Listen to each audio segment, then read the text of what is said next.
Today, we are going to discuss about Ekatva Bhavna, the fourth Bhavna. It means when you are alone, it is peaceful, and when you are crowded, it is always unquiet, restless. Peace lies within oneself. Under this reflection, one thinks that the soul is solitary and lonely in existence. The soul assumes birth alone and departs alone from the life form. The soul is responsible for its own actions and karmas. The soul will enjoy the fruits and suffer bad consequences of its own actions alone. Such thoughts will stimulate his efforts to get rid of karmas by his own initiative and will lead a religious life. We can get example of Nami Rajeshri who was practicing Ekatva Bhavana and he can teach us about the Ekatva Bhavana. So the life sketch of Nami Rajeshri. Ekatva Bhavana teaches us that real peace, bliss is when you are alone. Being with more people, more materialistic things makes your life complicated and prone to unwanted problems and many struggles. This fact is illustrated in Uttaratyan Sutra in a story about Nami Rajeshri, the king of Mithila. King Nami was very wealthy and was enjoying all the material comforts. He had many young wives and was living a happy life. Once the king developed a burning sensations all over the body. The sensation steadily grew and became so intense that the king could no longer bear it. All the queen were worried. Many skillful physicians attempted to cure him with various medicines, but nothing helped. The king was tired and frustrated with this illness.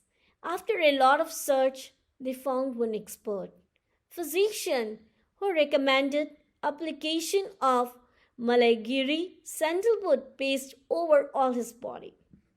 The queens themselves started making paste by grinding sandalwood on hard stone.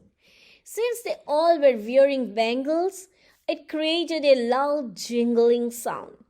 The king, already in a lot of pain, could not bear the loud noise created by the bangles. He therefore asked them to either stop grinding the sandalwood or do it quietly. Thereupon, the queens kept only one bangle on each hand and removed the rest.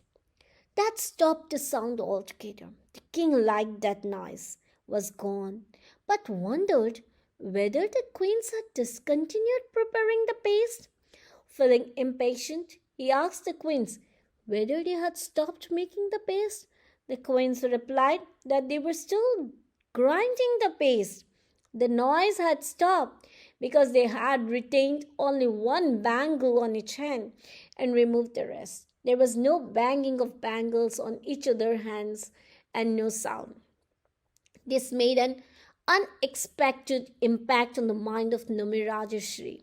He realized that the importance of solitude, the significance of Ekatva, having more things to deal with cause more problems. It creates unnecessary hustle and bustle, while peace lays in solitariness. He thought one bangle is in peace. Whether there were many bangles, they created such a noise. I am like that bangle. Just like that bangle, as long as I live with other people, I will not be able to find peace and bliss. Instead, if I should focus on my eternal, blissful soul, then I will be able to achieve peace and liberation. While in this contemplation, he recollected his previous lives. He decided that when he recovers from the pain, he will renounce worldly life and become a sadhu.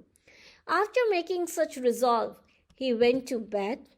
When he woke up in the morning to the melodious sound of musical instruments, he found himself completely recovered from his illness. He kept his resolution and took Diksha. He was completely detached from the worldly objects and steadfast in his determination to seek liberation.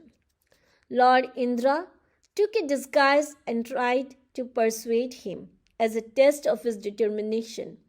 Nami Rajeshri passed the test. He told Indra, each and every object that you are telling me is mine, does not really belong to me. I am on my own, I am a lone traveler and desire to be within myself. So this was the beautiful sketch of Nami Rajeshri, which teaches us about the Ekatva Bhavna. Om Arham.